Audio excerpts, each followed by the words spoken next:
worship you, God Almighty. I adore you, God of mercy. I'll before you. You save me. You live and reign for all eternity.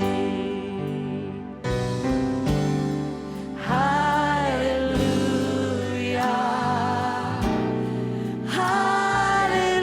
Hallelujah. Hallelujah. Hallelujah. Bow before you. You save me. You live and reign for all eternity. We worship you, God Almighty.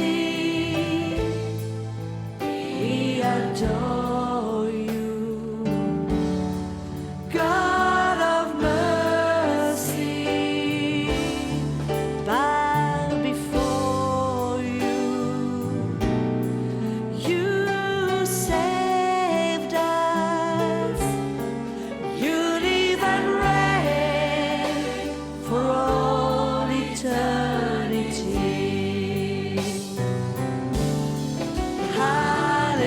Hallelujah. Hallelujah. Hallelujah. Hallelujah. Bow before you. You save me. You live and reign. You live and reign. You live and reign for all eternity.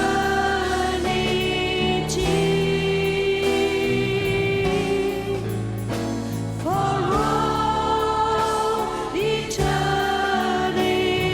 eternity. For all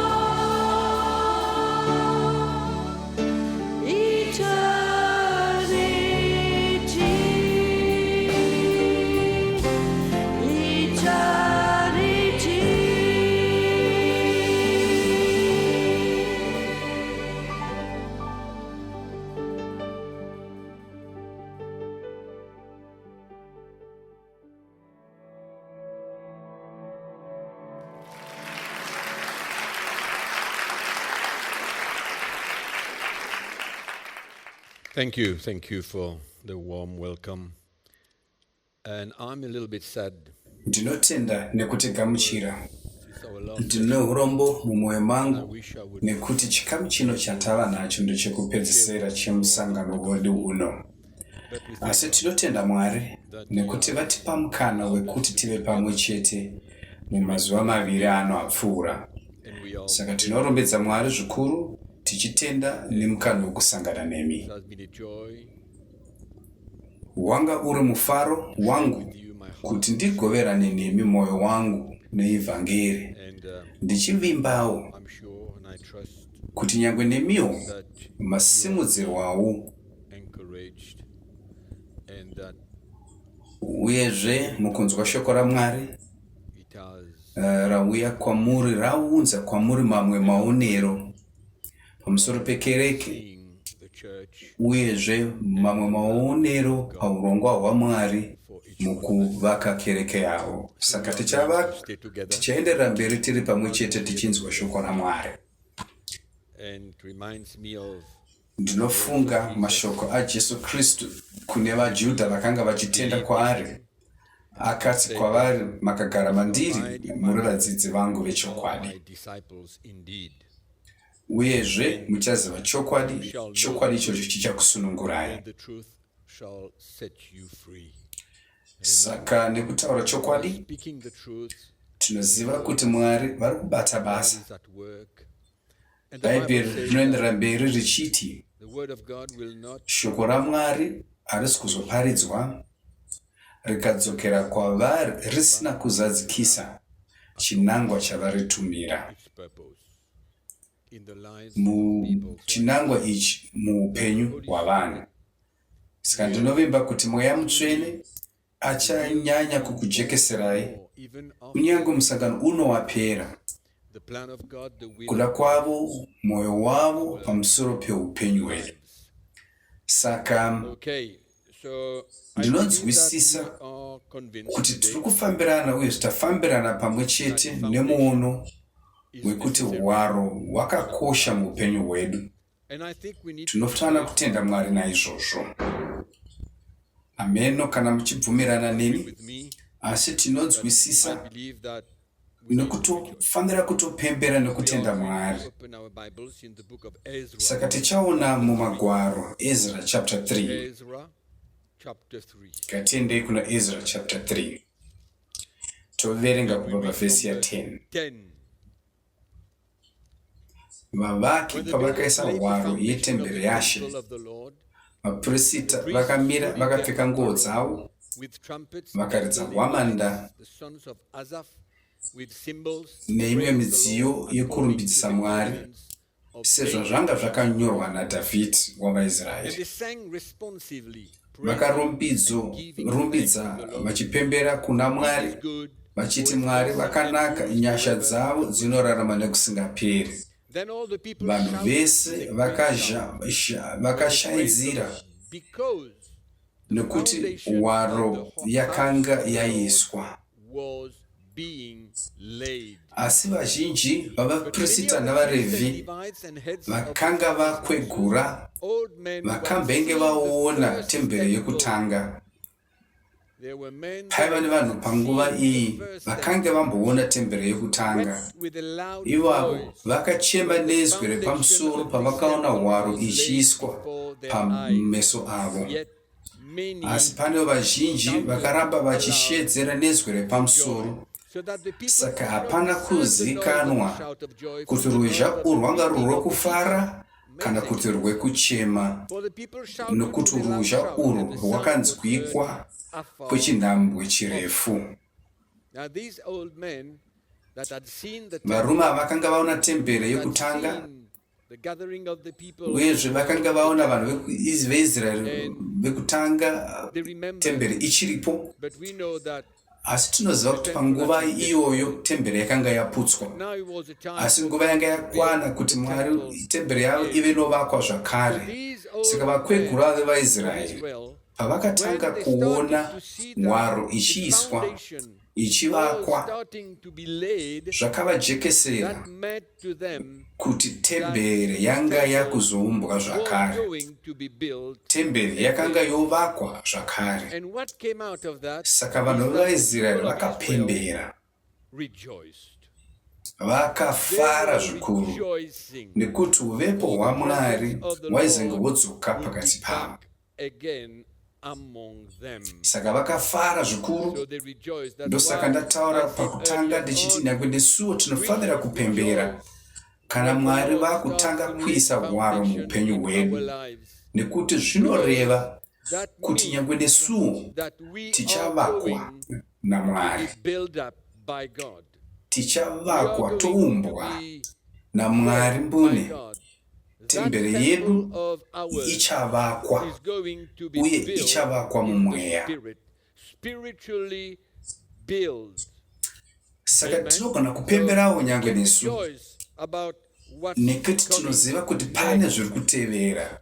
God Mwari gives us vanotipa nyasha grace dzekuti to be tivake able to build a hwaro good and hwakakodzera strong muupenyu foundation in our hwedu lives kuburikidza through nekuzarukirwa the revelation kweivhangeri, of the gospel, chinova chokwadi the cheshoko truth of raMwari. God's word. Shoko zvinoshamisa kuti nyangwe nenguva yatiri kurarama, We are living in that Mwari time vari kutodzoreredza, vari kuvaka, vari kuporesa kereke yavo. church. Uyezve hwaro iyi iri kuiswa mukereke zvakare, zvichiita kuti kereke idzoke pakubwinya kwayo munyika muno. In this world.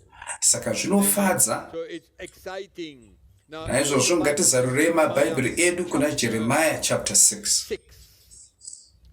Jeremiah chapter 6. Pavhesi ya16 na17. And 17. Izvi ndizvo zvinotaura Thus Jehovha. says the Lord, stand in the ways Mirai munzvimbo, and ask mumugwagwa mubvunze nzira dzekare, where kuti the nzira good way yakanaka ndeipi, mufambe mairi, in it.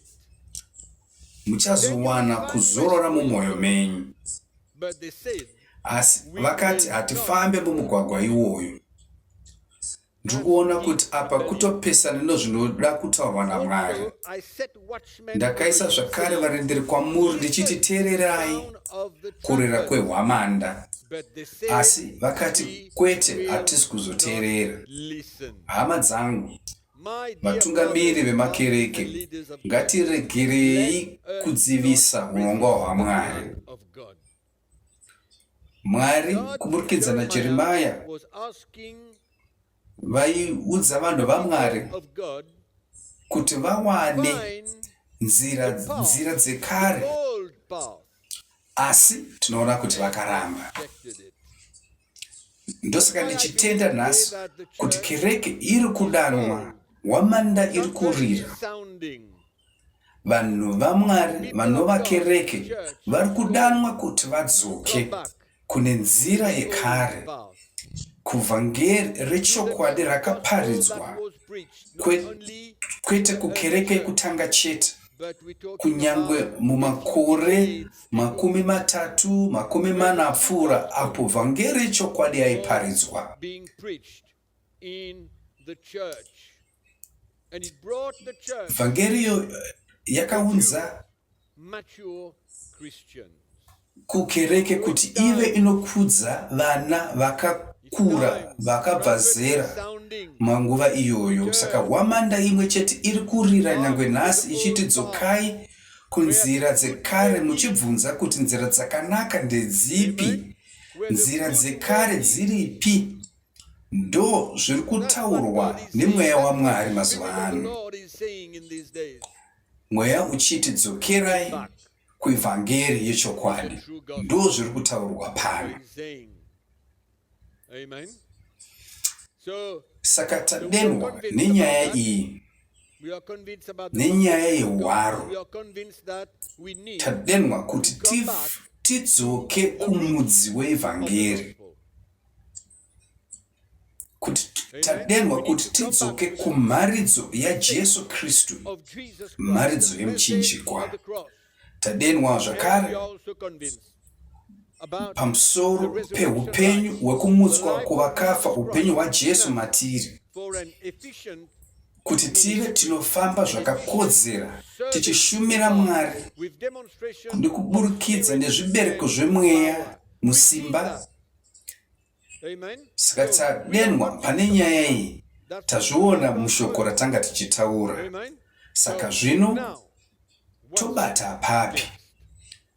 Ramangwana redu rinei? Chiko chatichawana, chiko chatichaita kana tichibva pano tichienda mberi, kushure kwekunge conference ino yapera. what are you? Unotarisira chii?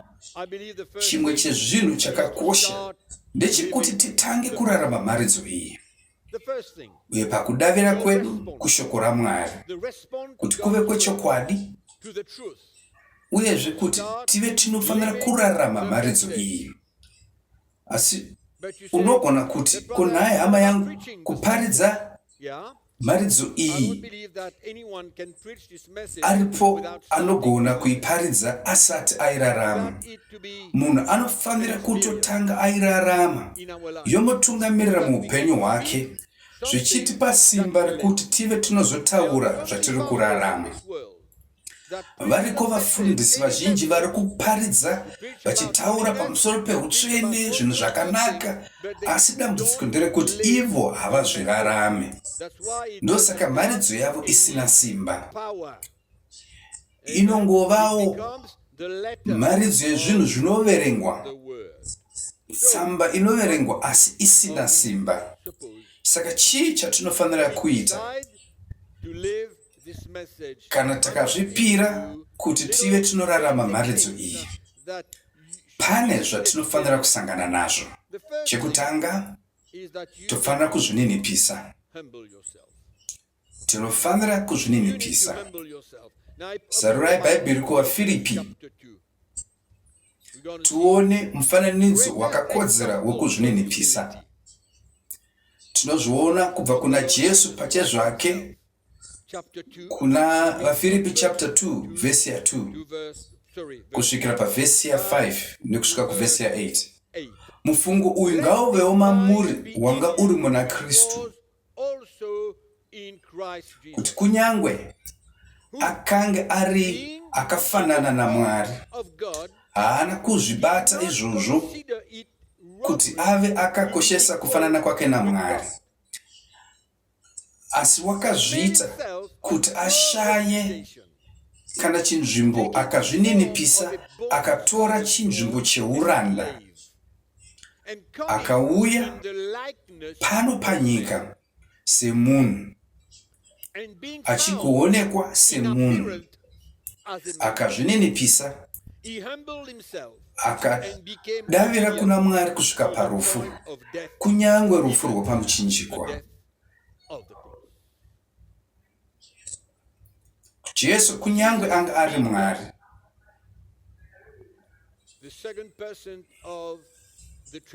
akanga aripo pana Mwari vatatu, asi haana kubatisisa chinzvimbo chake cheumwari, haana chaakabatisisa.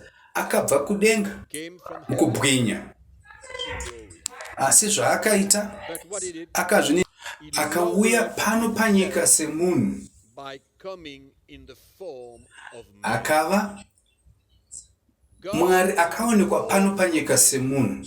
Haana kana chimwe chete chaakatsvaka, akauya semuranda kuti aite azadzikise kuda kwaMwari. Bhaibheri rinoti akazvininipisa kusvikira pakutofa, parufu, rufu rwokuva pamuchinjikwa. Tinoona zvinoshamisa izvi. Bhaibheri rinoenderera mberi richiti mufungo mumwe chete iwowo ngauvewo mamuri. Iwo mufungo wanga uri muna Jesu Kristu. Saka nemutoo mumwe chete wakazvininipisa, nesuwo tinodanwawo kuti tizvininipise. Zvino imi munoti, hama yangu tinozviona mubhaibheri. Kwete chinhu chatinoona munhasi uno, asi dzimwe dzenguva tinogona kuverenga zvinhu izvi mubhaibheri, asi nyangwe nesuwo tinofanira kutosvika panzvimbo yekugamuchira kuti zvive zvinoraramiwa muupenyu hwedu. Imi moti kuverenga chimwe chikamu, kurarama chimwewo chikamu. Moti tinogona kuverenga kuzvininipisa mubhaibheri, kwete panyama, asi mubhaibheri tiri kuona kuti rinotoda kuti tive tinorarama zvarinotaura. Jesu akataura zvakajeka pamusoro pekutendeuka, kureurura kuti titendeuke, asi tinoona kuti vafundisi nyangwe nhasi uno havagoni kuzviita. Havadi kutendeuka, havadi kureurura, havabvume kuti vatadze, havabvume kurasika kwavanenge vaita. Vanobva vaita kunge sezvinonzi havatombotadzi, asi tinoona kuti zvinopesana neupenyu hwemuranda wechokwadi, muranda waMwari, nekuti anodanwa kuti atendeuke paanenge akundikana, oregerera. Jesu anozvitaurawo this also pakawanda mubhaibheri kuti ngatiregerere, times ivai nemwoyo wakachena, keep a pure heart muregere kana chimwe chete chaunotakura against anyone. pakusaregerera mumwe munhu. Tese tunoziva kuti hazvisi nyore, We all know that it is not easy sometimes kuti kana tarwadziswa when the hurt zvakadzika zvinobata mwoyo, is deep, when it hurts, kurwadziswa ikoko hakusi nyore. pride Tobva taona kuzvitutumadza, tichifamba mukuzvitutumadza.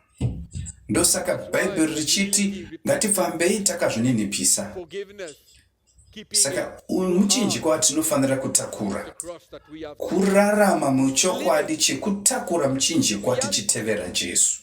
of taking up our cross. Ini ndakazvionawo kuti zvinhu izvi And I have found kana ndichirevesa kuna Mwari these things zvinofanira kuva zvirimo muupenyu hwangu mazuva ese. needs to happen near Dzimwe dzenguva ndichitodzokorodzwa muzuva rimwe chete, kureurura, kukumbira ruregerero, kuva semuranda, walk like a bond servant. zvinoshamisa, asi tinofanira kuzviita mazuva ose.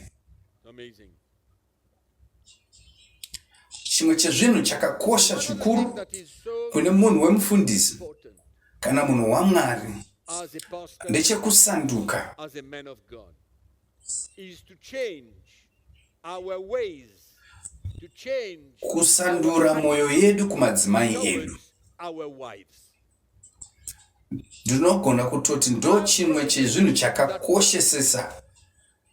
I don't know why it's so Hongu ndachinyora chikonzero ichi pane chechina, asi pazvinhu zvese kana tichikura tinofanira kunzwisisa kukosha the importance kwekuva nemwoyo wakanaka of having muwanano dzedu nemadzimai edu. in our relationship. Rega ndibatisise panyaya I think I iyi need to talk a little bit yetsika about nemagariro. Mune dzimwe nyika pasi rino, mufundisi some countries in the world, pastors ari are kutoonekwa semambo chaiye. seen as Vanoita zvinhu sezvinonzi they do things ndo vana chamangwiza vacho chaivo, ndo madzimambo chaivo varidzi vekereke. as if they own the church. Vanogona kuita chero chavanoda, They can do anything they want. uye munhu mumwe nemumwe anofanira kuvaremekedza vachiteerera zvinotaurwa namufundisi. Total obedience. Vanozviisa, vafundisi vanozviisa nechisimba panyama, In the vakutozvita madzimambo they chaiwo. are kings. Hausiriwo mweya waMwari nemwoyo waMwari. The heart of God. But Asi- many times it came Tinoona kuti dzimwe dzenguva dzinotobva pane tsika dzavakadzidzira pakukura kwavo kana zvinhu zvavakaona mumhuri dzavo, things that they have seen vakakura vachizviona in izvozvo, their family. They've grown up seeing vachiona kuti vana baba vavo how their fathers vaizvibata sei pamberi pemadzimai avo. act with their Saka nhango ivowo vari kutongozviona sezvinonzi ndokurarama kwacho, ndokunzwisisa kwavo, that how they vobva understand vauya mukereke and netsika coming dzavo idzodzo. with their culture, Vanouya nesimba repanyama, with an authority that is in the flesh. vobva vaunza kubva kumarudzi kwavo vachipinza mukereke. In the church. Ndosaka vamwe vafundisi That's why some pastors vanozvinzwa sezvinonzi vakafanana nemadzimambo, vobva vazvibata nekuita zvinhu nemutoo wasinganzwisisike kumadzimai avo. Madzimai vobva vaita sevaranda chaivo kunana baba avo. Vafundisi ava vatomboremekedzi madzimai avo. respect. They don't even honor. Ndiri kutaura maringe netsika dzatakakura nadzo, About culture. zvavakagamuchira kubva kumadzitateguru avo, What they have received from their ikoko forefathers, kwavakabva, kwavakararama. Asi kana vakuya muchechi, vanobva vaunza tsika dzimwe chete idzodzo muimba yaMwari. culture with them. Bring the culture with them. saka vafundisi avo vanobva vatungamira kereke nemutoo mumwe chete wavanotungamirira mhuri dzavo. what they have learned, Zviri zvinhu zvavakaona kumashure kumadzibaba avo. which has become part of them. So there is Saka a kufambidzana mumba, based on fear. mudzimai anotoita kutotya baba, The wife fears the man, nyange iye semunhu waMwari being the man of God, atova mambo. the great man, the king. Iye mufundisi anobva avaka ukama nemudzimai wake maringe nezvaakawana kumadzitateguru ake, zvokuti mudzimai anofanira kutya. Zvese nevana vanotosvika pakutya baba, They fear nekuti muranda waMwari, muzodziwa waMwari. being a slave and a servant. Pane kuti ave muranda kumhuri yake, anobva atova mutongi chaiye achitonga nesimba guru. In the flesh. Hatina kudanwa kuti tiunze tsika dzatakawana kumadzibaba edu, tounza mukereke muimba yaMwari. And in the kingdom of God. Pane zvimwe zvinowanikwa mutsika dzedu dzatakakura madziri, That we inherit in the zvinopesana nezvatinoona contrary muishoko raMwari. to the culture of the kingdom of God. Vatungamiri vemakereke vanofanira kuzviziva Leaders izvi. of churches needs to know that. Kunyangwe takazvirarama kwemakore akawanda, We have lived for so many years. tichipiwa gwara rekurarama naro netsika dzedu, kana tichipinda muumambo waMwari, When we enter into the tinofanira kingdom, kutsvaka we've got to kuti find tsika out idzi if that culture dzinofambirana here neshoko raMwari, is in accordance kana kufambirana nechokwadi cheshoko raMwari. with the truth of God's word. And in many countries, Mutsika dzakawanda tinoona kuti dzinopesana, the way it is, dzinopesana neshoko raMwari. culture rules the Tinotoona church. nhasi kuti tsika dzedu dzatakakura nadzo dziridzo dziri kutonga mumakereke. Ndosaka vafundisi vazhinji vachibata madzimai avo sevaranda. As an instrument Chikonzero ndichochi chekuti kwavakakurira ndo zvaitwa. in the church. Tikaverenga vaEfeso chapter 5 tinonyatsoona zvakajeka We kuti clearly see zvinopesana that it is contrary. pakati peuyo anova mambo, munhu wechisimba asingaremekedze mhuri yake. A man who does not honor and respect his wife. Tinoona kuti zvinopesana neshoko raMwari. See, Bhaibheri rinotijekesera kuvaEfeso chapter the 5 Bible teaches in Ephesians chapter vhesi 5, ya25 inoti, varume from verse vana 25, baba idai madzimai enyu saKristu kudawo kwaakaita kereke, just as Christ akazvipira kwairi and gave himself for her. izvo zvinonyanyotaura kwatiri Loud. kuti vana baba The way that they vanofanira kuda madzimai avo sei.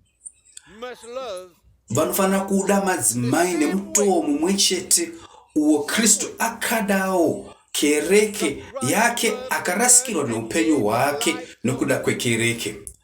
now if Wakada kuzama kuti unyatsinzwisisa tsamba you iyi, that scripture and have some revelation, unofanira kuverenga Bhaibheri wonzwisisa kuti Jesu wakada kereke yake sei, akaipira upenyu hwake. he gave his life for the church, Jesu akapira upenyu hwake kwatiri. for us. Taverenga kwaFilipi chapter 2 And we just read in Philippians kuti akazvininipisa sei, how he humbled himself. How he humbled himself akazvininipisa kutosvika pakufa pamuchinjikwa nekuda kwekereke. for the church. Ko isu tingarambireiko tichienda mberi tichiunza tsika dzedu munzvimbo iyi yemhuri muupenyu hwedu, tisingateereri zviri kutaurwa neshoko raMwari? What the word of God says. Regai ndichekese chinhu ichi. Pandakatanga kutakuro wangu muchinjikwa, ndo chimwe chezvinhu, That was one of the things ndo imwe yenzvimbo yandakabatwa muupenyu hwangu. and I knew Ndakaziva kuti ndakanga ndichitadza ndichikundikana sababa mumhuri yangu. as a husband ndaitadzira mudzimai wangu, towards my wife.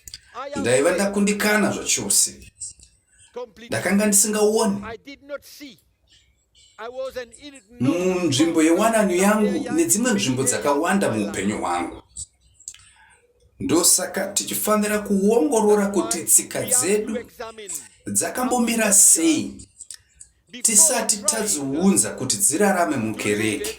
in the church. Toongorora kuti tsika dzedu dzinofambidzana sei neshoko raMwari, Not compared with any kwete kuti dzinoitwa here kune dzimwe nzvimbo, kwete, asi totoona kuti zvinofambidzana sei nechokwadi cheshoko raMwari. the truth of God's word. Kana uchinyanya kurevesana Mwari, If you are really vazhinji vedu in business with God, hatisi kuzoenderera mberi kubata madzimai edu sezvatanga tichiita, tisingavaremekedzi, tisingavade, disrespect, sekudawo kwakaita Jesu kereke yake. Jesus loved the church and gave his life for her. Handisi kuzowedzera zvimwe panyaya I'm iyi, not going to go deeper than that in that asi area. ndoda kuti tiverenge pamwe chete kuna Timotheo chapter 3 1 Timothy kuti chapter muone kukosha to show you the importance kwababa kana murume, mufundisi kana mutungamiriri, kukosha kwekuva nemhuri the importance yakagadzikana, of having a house mhuri yakachengeteka. in order. Pauro haasi kungotaura kumakristu chete kuna Timothy wekutanga chapter 3, asi kuti ari kutaura kune vatungamiri, maelda, Elders. vanhu vakadanwa kuti vave vanochengeta nekuchengeta vana vaMwari. of God. Verse 4. 1 Pauro Timothy unotaura kuvaTimoti achiti uyo unotonga mhuri yake nemutoo wakakodzera. Kana munhu asingagone kuchengetedza mhuri yake kana kuiriritira, ko imba yaMwari anogona kuzoiriritira sei? How can we get? Tinozozvigona sei?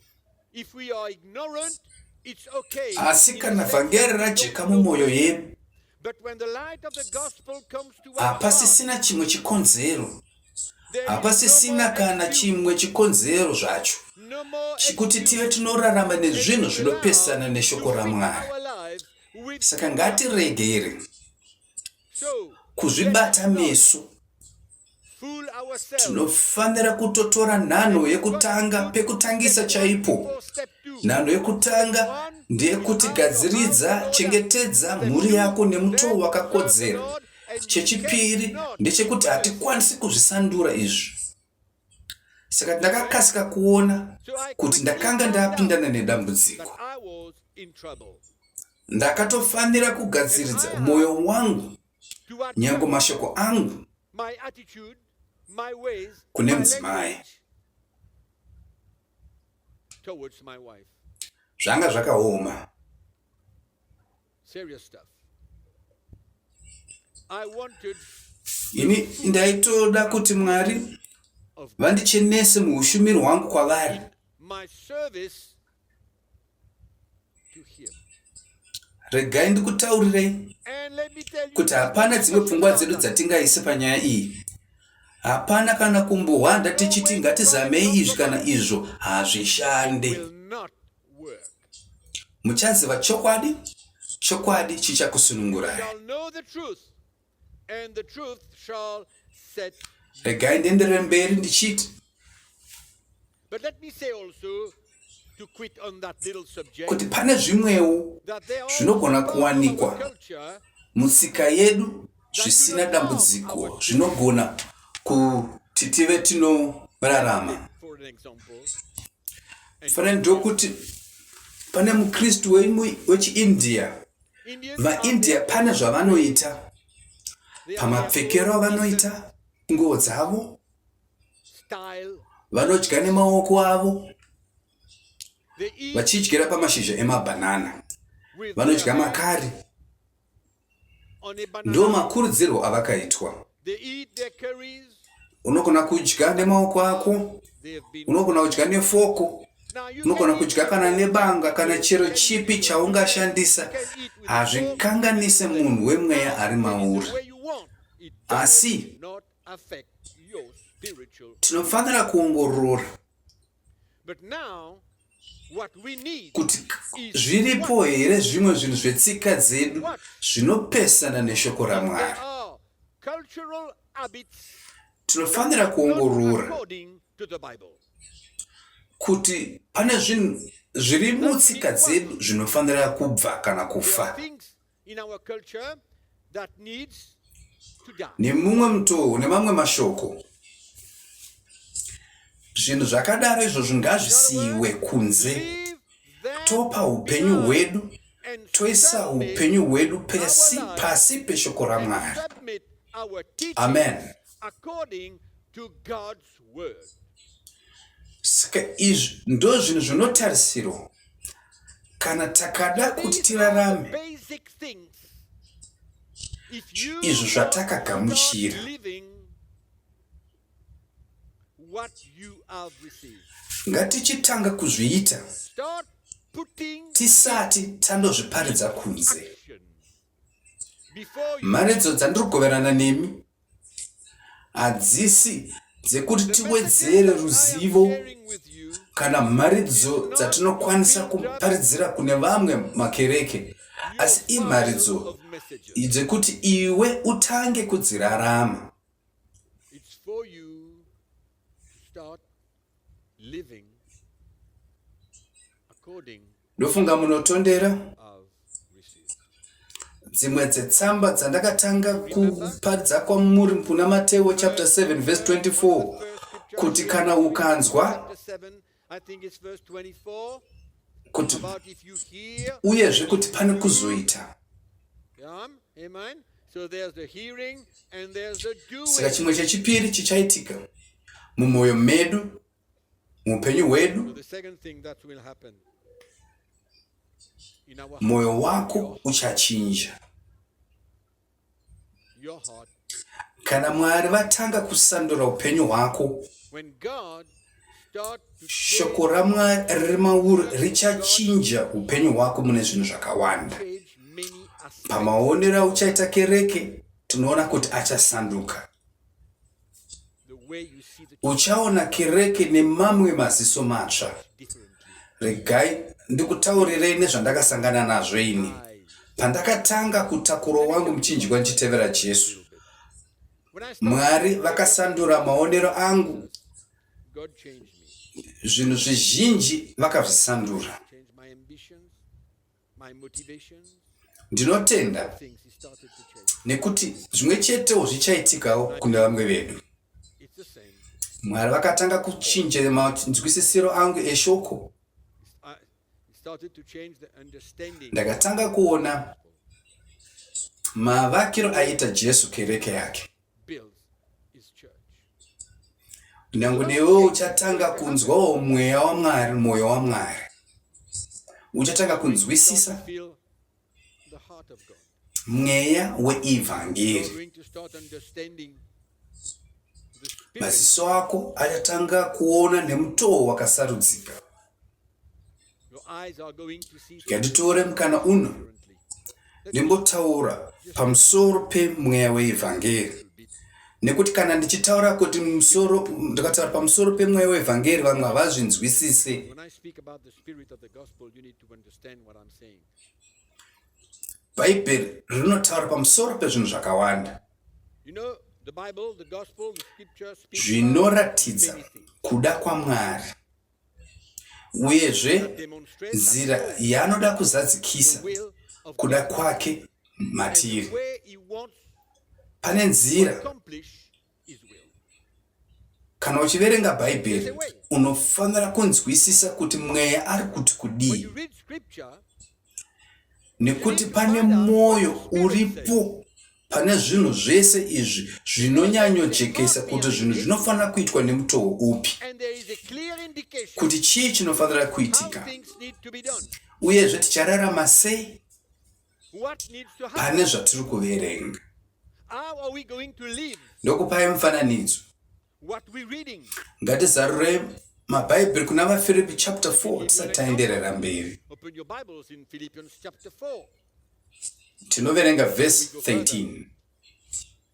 Inoti kudiko verse iyi. We read verse 30. Ini ndinokwanisa kuita zvinhu zvose kuburikidza naKristu I can anondipa do simba. all things through Christ Apa chinzwai kunzwisisa kwandaiva ndinako kumashure zvandakabata pandakaenda kuBible school. Panguva yecharismatic move pane zvinhu zvizhinji zvakanga zvichiitika where zvichibatirira muKristu accent kuti muKristu iyeye ndiani, the Christian kuti haasingori munhu waMwari chete asi kuti mwana wamambo anofanira kuwana zvese, is son of a king.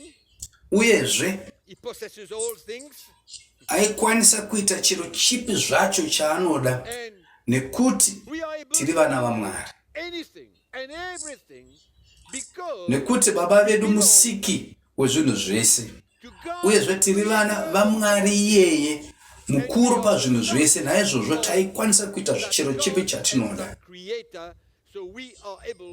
Ndo zvandakanga ndanzwisisa pandakaenda kuBible school. Unogona kuverenga magwaro That was what I understood. wotora vhesi imwe You chete read scripture wetsanangura and neparutivi. you take one verse out Ndo zviri of context, kuitika nguva zhinji. and this is what happened many times. Panguva iyi yepacharismatic move taingotora vhesi imwe chete Charismatic move. Take one scripture tobva taitsanangura neumwewo mutoo out of a text zvafanana nenyaya and you yekutenda. explain it.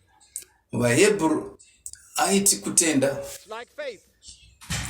The chinhu substance of chinobatwa, chinhu chinotarisirwa, chinhu chisati chawanikwa, chisati chaonekwa. Tobva tatora tsamba iyi tobva taisa pazvinhu zvese, So now tobva we taisa apply pazvinhu zvese zvatinoshuvira, do everything. Do what we want. tobva taisa zvinhu zvese zveupenyu hwedu. Ndichadzokerera panyaya iyi. We apply that to Asi everything in our vaFiripi life. chapter 4 verse 13 I talk to you pane about dzimwe that. tsamba mbiri, mavhesi maviri You mumashure know that Philippians chapter 4 anotaura verse 13, there are pamusoro two verses pemiedzo nekumanikidzwa talks about all nemarwadzo the tests akanga apindana naPauro. and Yobva yazosvika pavhesi iyoyo ichiti ndinokwanisa kuita zvese naKristu unorarama mandiri. then it comes. Saka kana wakanzwisisa pakutakura muchinjikwa wako uchitevera Jesu, hauzongotsvaka zvinhu zvinofanira kungokufambira iwewe chete, asi unenge wakutarisa zvinhu zvinofanira kubatsira kereke. You want the internet Hauzotangi kutsvaka zvinhu zvinogona kukubatsira iwewe and you chete. don't try to find out Ndakatanga zvishoma nezvishoma kunzwisisa kuti tsamba iyi yairevei uyezve kuti yaifanira kurevei, kuti mweya aiti kudii. Pauro aitaura kuti aikwanisa kupindana nezvinhu zvese zvakanaka kana zvakaipa kana zvakarema, kwete nesimba rake asi nenyasha dzaMwari dzaimubatsira kuti agamuchira chiro chipi zvacho chinhu chakanaka kana chakaipa. Ndo zvinotaurwa netsamba iyi. Saka pane nguva apo tsamba iyi yairevawo zvimwe zvinhu kwandiri. did mean all sorts of things to me, but you start catching Asi kana wagamuchira kufamba munzira iyi, because unowana kumwe kuzarurirwa. Makoko akatanga kudonha mumaziso, ndikatanga kunzwisisa Mwari nenzira dzake, ndakatanga kunzwisisa mwoyo waMwari to understand kuvanhu vake. God, His ways. Saka kana wakuverenga magwaro, For tofanira kuzvinzwisisa. Kana tichiverenga so when sezvo tiri kutakura muchinjikwa wedu tichitevera Jesu, when we need scripture, hatisi kungotarisa kuti zvimwe zvinhu picking up our cross and zvinogona kutibatsira isusu we savanhu, are not looking for asi something kuti tinofanira kutsvaka toshuvira for you. kuti titarise You must kuti Mwari vari a kuti desire to look what God pane zviuru nezviuru zvemakristu vari kuita mabible study thousands of vachitsvaga kuti kuzvipikirwa zvaMwari zvakawanda studying the sei. Bible to know Pane how mumwe many akataura promises there are akati for pane them. 6,000 zvipikirwa mubhaibheri. Hamene kuti chokwadi here. 66,000. Vazhinji makristu vari kutotsvaka kunzwisisa kuti zvipikirwa zviri mubhaibheri zvingani. Havana hanya kuti Mwari anofanira kuitei muupenyu hwavo, asi vari kungotsvaga chete kuti kuzvipikirwa mapuromisi aMwari mangani. And the promises that God Tinoona kuti mwoyo wacho wakatosiyana zvachose. complete change of attitude of heart. Ndambotaura kwatiri vaHebrew chapter 11. I mentioned to you Hebrews chapter 11, you remember? Ini mumashure kutenda kwandaiva nako kana kwandaifanira kwandinako That the faith I had panguva iyoyo kwanga kuri kwekuti ini ndiwane zvandaida inini semunhu, chingava for me to chii. get anything I want. Anything that I desire. Paivawo nekuparidza kumwe nebhuku raitonzi Fourth Dimension. Fourth dimension. Yaiti chero chipi chawafunga The fourth dimension.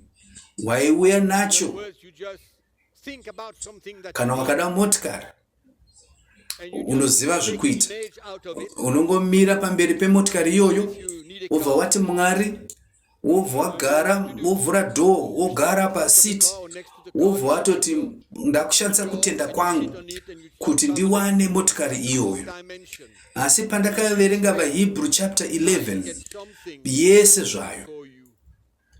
But when I read Hebrews chapter 11 ndakanzwisisa in full, kuti Mwari akapa kutenda kuvanhu nekuda kwechinangwa chimwe chete that God gave kunova faith kuzadzikisa kuda kwake neurongwa hwake. Tinoona vanhu vakafanana naNoa naMozisi naAbhurahama vaiva neurongwa hwaMwari hwakanga hwajeka. Kana Mwari akupa chiono, anokupa kutenda kunoita kuti chinhu ichocho chizadzikiswe. when God gives Ndo zvandakazowana mumaHebrew chapter 11. vision. Handina kuona That's what I chero thought. negwaro rimwe chete richitaura kutenda kwekuti uwane zvinhu zvenyika ino zvaunoda. Hapana kana imwe chete. To possess Asi vaHebrew chapter 11 tinoziva kuti chapter yekutenda. chapter Regai ndikutaurai kuti varume vatinoverenga muchapter 11 iyi vaiva nekutenda. Dai pamba pasina kushingirira men had faith. kana kurasikirwa nezvinhu kana nematambudziko, It was not without perseverance vakatosvika pakufa and without vamwe vavo sacrifice, nekutenda kwavaiva navo suffering. kwavaiva vanako. They died Vamwe vakasvika pakutorasikirwa nezvinhu zvavaiva nazvo. for what they had to accomplish. Vakanga vakadanwa kuti vazadzikise urongwa hwaMwari, vakava nekutenda kuti basa iroro raisvika To do pakuzopera. God's plan, and they had faith to complete the plan. Munoziva, Nothing to do. Mwari anokuita kuti uone magwaro, uzarura mwoyo wako God nemaziso draws you ako. to scripture. And over Kana there, ukaverenga Mateo chapter 6 verse 33 inoti tsvaka umambo hwaMwari, zvimwe zvese zvozotevera mashure. verse 33, seek first the kingdom of God and all these things will be Ndaiti added to you. Mwari aizenga achindichengeta, achindiriritira. To watch of Mwari anotoziva zvese zvakandikoshera and take care kuti of ndimushumire. Nyangwe newewo Mwari anotoziva zvese zvakakukoshera kuti umushumire. Magwaro acho ese anobva anyatsopfekana zvakanaka. come together like a puzzle. Zvinotoshamisa. Ndakange ndapererwa nemwoyo, I was disgusted ndakashatiswa with this. nevhangeri rekubudirira rekungotenda zvinhu zvokuwana panyama. Faith was for being prosperous. Faith was for multiplying. Vhangeri iroro rauraya kereke nhasi. Uyezve vafundisi vazhinji vamedza chirauro chacho ichocho cheevhangeri iyoyo, vachimedza chirauro chacho chese zvacho. And the boat. ndakashatiswa zvikuru I was so disgusted. ndichiona maketani akanga asunga vanhu vaMwari nokuda kwedzidziso Teaching had iyi. brought into the hearts of pastors. Izvi zvakatoita kuti vazhinji maKristu afe pamweya, nekuti vakanga varasikirwa nechiono vakungoona mari. Vamedza chirauro chekubudirira cheupfumi. The base Chirauro ichi spiritual chakaitwa kuti vapofomara. Maziso avo akabva made them pachokwadi. blind. Regai ndikurakidzei kuna vaHebrew chapter 12. Tiri kutaura pamusoro pekuona Let me show you in Hebrews maziso chapter 12. nezvinhu zvatinoshuvira. Talking about the eyes, we're talking about the Ko vision. anonyora achiti What kudiko desire. muna vaHebrew chapter 12. What the author said. Tinoona kuti Chapter 1. mharidzo yeparutivi yekubudirira inorasisa maKristu Deadly message. ichiita kuti vabatirire pazvinhu zvinobatika. Remove the eyes of Ngativerenge vaHebrew chapter 12 and verse 1. directed them towards material things. Tsamba iyi inoteerera chapter 11 Hebrews chapter 12. verse 1. Just after chapter 11. Naizvozvo Verse 1. nyangwe nesuwo takapoteredzwa nechapupu Therefore we also, since we are chikuru surrounded kudai by so great a ngatiise cloud of zvese witnesses, parutivi, let us lay aside every weight. Now I want you to listen zvese very carefully. zvinotiremera nechivi Let chinotivandira, us lay aside every weight timhanye and the sin nekushingirira which nange easily mutange beset us, iri mberi kwedu, and let us run with tichitarisa endurance kuna the race Jesu that is set before us, anova mavambo namagumo ekutenda kwedu. unto Jesus, the Uyu author and finisher nekuda of our faith, kwekuzofara who for kwaizotevera the joy akashingirira that was set muchinjikwa. before him, endured the Asi cross, izvozvi wagara kurudyi kwababa pachigaro chashe. Ndo zvinotaurwa nebhaibheri pano. Rinoti tangai maona chapupu chiri kutaurwa nezvazvo chemuna chapter 11. Chapupu chekutenda. Anoti ngatishingirire timhanye nange mutange. Ngatitsungirirei. Sei takatarisa kuna Jesu. Zvinoreve izvi, apa ari kuzvitsanangura. Jesu uyo nokuda kwezvaizotevera akashingirira pamuchinjikwa. Tarisai kuna Jesu, tarisai mufananidzo wakakodzera. Tarisai kuenda kwaakaita pamuchinjikwa. Ndo mufananidzo wedu iwowo. Maziso edu ngaatarire pana Jesu. Tarisai pane zvaakabata pamuchinjikwa. Mufamba mumugwagwa iwowo makatsungirira nekutenda. Hapana chinhu chekubata kana chekubatika chakafanana nemari kana dzimba chiri kutaurwa nezvacho. Asi zviri kutaurwa apa ndezvekuti titarire kuna Jesu, tiise maziso edu kwaari anova mufananidzo wakanaka. Toita sezvaakaita, nekuti iye akatakura muchinjikwa wake, isu totakurawo wedu muchinjikwa wedu, toshandisa kutenda kwedu. Ivai nekutenda kwekuti mupedze nange mutange. Ivai nekutenda kuti murambe muchifamba munzira. Amen. Amen. I tell you. Kusika ndakambotaura That's why I had one day to rumwe zuva ndakanzwa kuteerera vhangeri, ndakarishoropodzera vhangeri rekumhanya rekutsvaka zvinhu zvinobatika rinoita kuti tichive nokudokwairira kana kushuvira zvinhu zveupfumi. Hazvisiri izvo zviri kutaurwa nemharidzo apa. Bhaibheri rinojekesa.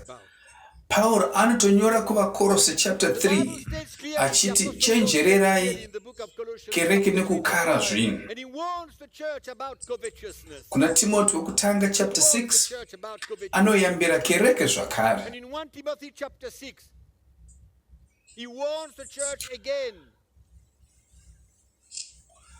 anoyambira pamusoro pekudzidziswa kweshoko raMwari of the word of God semutoo wekushandiswa kuti vanhu vawane zvimwe to zvinhu. gain something. Zvakakosha kuti tiverenge tsamba iyoyo. Let's read. Timoteo kutanga chapter 6. Regai tiverenge zvakare. See chapter 6.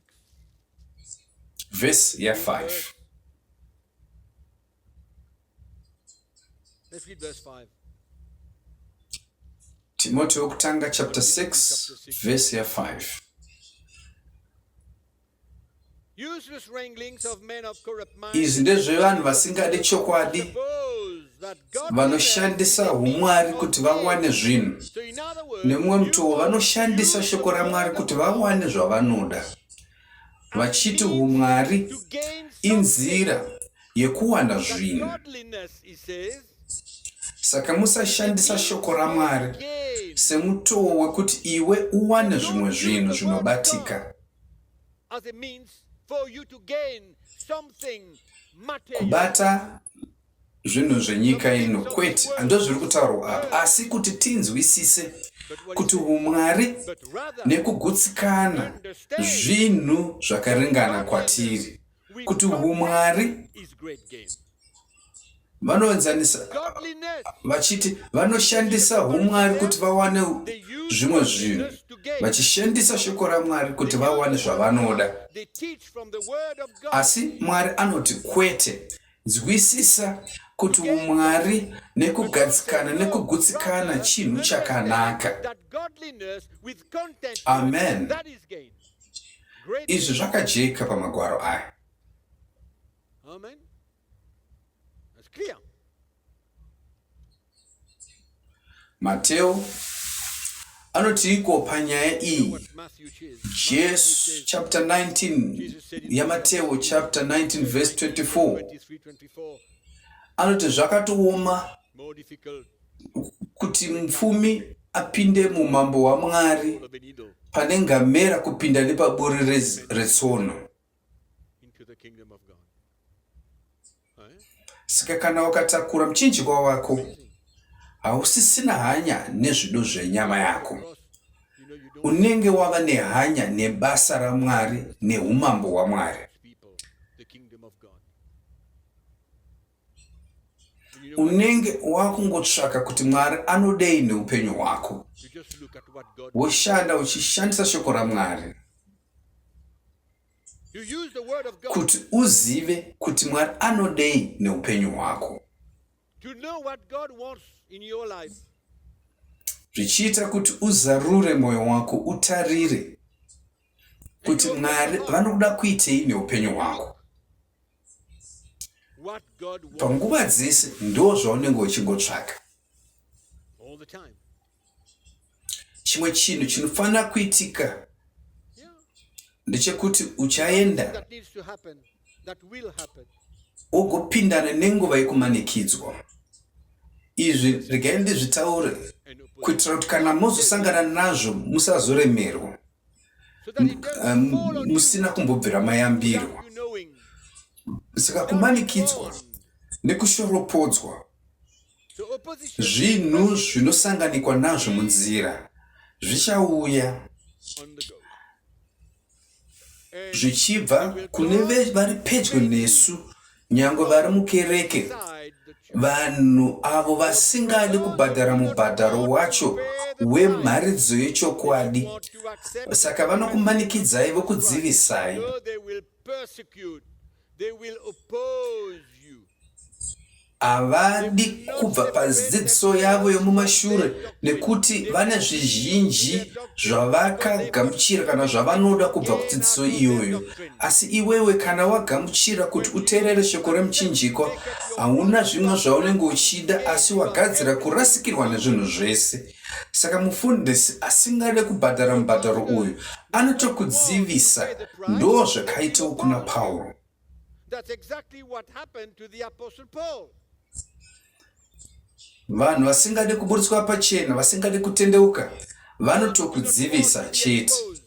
They don't want Vanototaura nezvako sezvinonzi iwewe ndiwe wava kuenda neparutivi. about you. You are the carriers of false doctrine. asi tinenge titoona isu vamwe kuti uri kutofamba And mudzidziso this is sound yechokwadi. doctrine.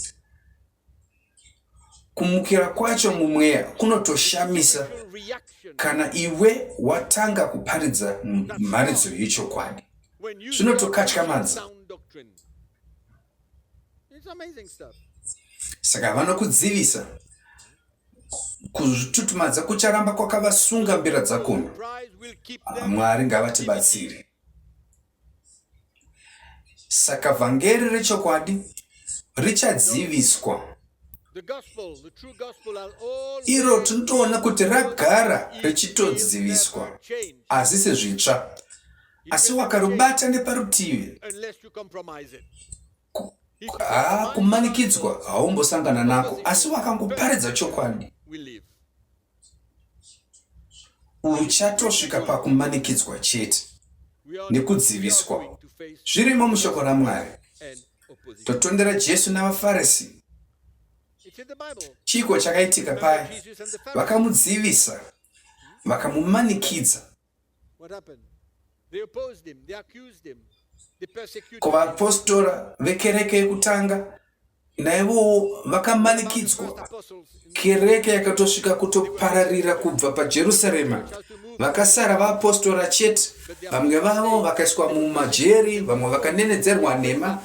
Zvese izvi zvakaitika nekuda kwekuti vaiparidza chokwadi. that needs to happen when you preach the true gospel. Pauro muapostori akamanikidzwawo akadziviswa sei nenhau yevhangeri yaiparidza nekuzarurirwa kaanga awana kubva kuna Jesu. The revelation that Vamwe vaparidzi vaida kutoshoropodza ushumiri hwake to undermine his ministry nekuti upenyu hwaairarama nemharidzo yaaiparidza zvakanga zvisingagamuchirwe navo. the gospel that he was preaching was not,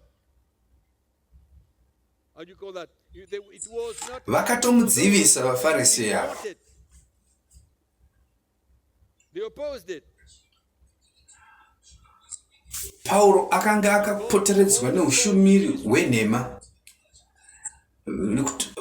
nekuti vhangeri ravaiparidza rakanga ririmwewo vhangeri.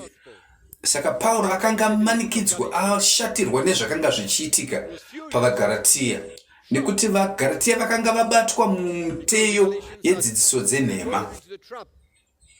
Regai ndikuyambirei Preachers. kuti zvinogona kuitikawo. Nyange mukereke yenyu, vamwe vavatungamiri venyu Possibility. imomo mukereke menyu vachatosiyana nechechi. Some of the people Musapererwa nemufaro. Jesu vakasanganawo nazvo. Vamwe vadzidzi vakamusiya wani. had the same problem. Even the 70 disciples left him. Vamwe vakanga vachingotsvaka minana, vamwe vachitsvaka zvekudya kuti vawane chekubatsirwa nacho. Vakambomutevera kwese kwaakambenge achinda, zviuru nezviuru zvevanhu. Asi Jesu paakatanga kuvatsanangurira zvechokwadi zveevhangeri, upenyu chaihwo chaihwo, vakatya, vakagumburwa, vakabva vabva. Life. Vadzidzi 70 vaya vakanzi endai mundoparidza, musatya, musapererwa, nyange nesuwo tofanira kusangana nazvo. We also had to face this reality. Vamwe isusuwo takasangana nazvo. Who left the church. Vamwe pakati pedu vakabva vakadzokera kumashure. We have to face this. Takazviona zvichiitika pakati pedu, Right heart with the right takazviona spirit. zvakakodzera, nekuti ndoupenyu hwechikristu, Of ndozvazviri. a true disciple. Of a Christian. Saka kana wakabata vhangeri remuchinjikwa, So wakanyatsoribata vhangeri iri, uchadziviswa, uchamanikidzwa, asi usatya. Hausi wega, pane vamwewo vazhinji vari kufamba nenzira imwe chete yauri kufamba iwewe. Saka hausi wega, tiri tese mumweya. So you are not alone. We are together. Vhangeri ngaritibatanidze pamwe chete mumweya. Gospel unite our Asi tondera, hausi wega. Ini ndakatomanikidzwa munyika mangu nekuda kweshoko iroro, persecuted in my country. nekuda kwezvanga zvichiparidzwa mukereke. And what the church preached. They twisted what we said Takatosangana nekumanikidzwa to the point that kusvikira pekuti vanhu vakanga vakutoti hatiparidze zveshoko. preach from the word of God. Ndambogoverana nemi magwaro akawanda zvikuru, I've told you about 200 asi panguva iyoyo vanhu vachida kukudzivisa vanogona kuwana chero chipi zvacho kana nhema dzipi dzekungotaura kuti vanhu vazame kukupwanya kana kuwisa pasi, they will find to try and destroy you and undermine nekuti vanenge vachidzivisa chokwadi cheevhangeri, havadi They chokwadi. resist the gospel. They resist the truth. They don't want Regai nditaure chimwe chinhu.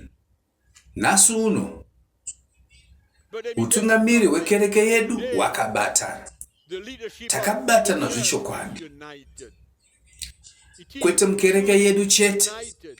asi pasi rose And not only in our local neushumiri umwe watinoshanda nawo. church, but in Vese vakabata vhangeri iri takabatana.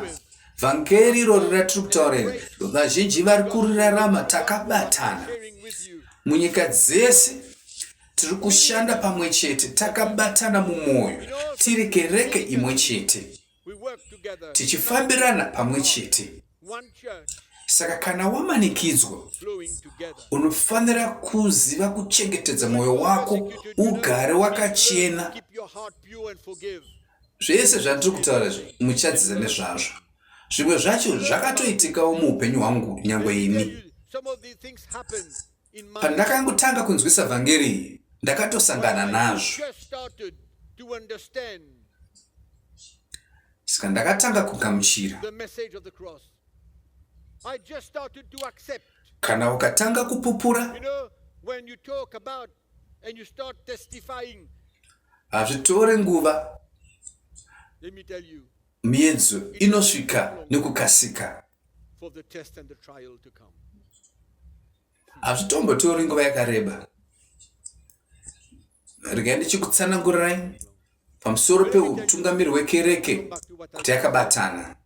The leadership of the church. Tine mwoyo mumwe chete, tine mufungo mumwe chete. We have one heart. Vanhu vaMwari vakamisikidzwa zvakanaka The neevhangeri, people of God are well uyezve established. tinodanana. Tichikura, tiri kungoramba tichikura mumweya, ndo zvakakosha. Amen. Growing spiritually. Saka unopindana nezvinhu izvi, asi mwoyo wako uramba wakachena. And you keep your Pauro anoti kuna Timoti mutsamba yake yechipiri, and Paul says to Timothy in his anotaura pamusoro penyasha dzaMwari. 2, Anoti kuna he Timoti, talks about the grace of God. He says to durura kubva panyasha dzaMwari. draw from the Aiziva grace zvaakanga achipindana nazvo, nekuti nyangwe iye akanga asanganawo nazvo. was going Nokuti tinoziva kuti Timoti anga ari mudzidzi wake, it was his aiteera Pauro kwese, achiziva kuti Pauro airarama sei, achiona zvaaipindana nazvo. Saka aibva ati ramba uchiwana kubva munyasha dzaMwari. Irwa pamwe chete neni rukurwa kwakanaka.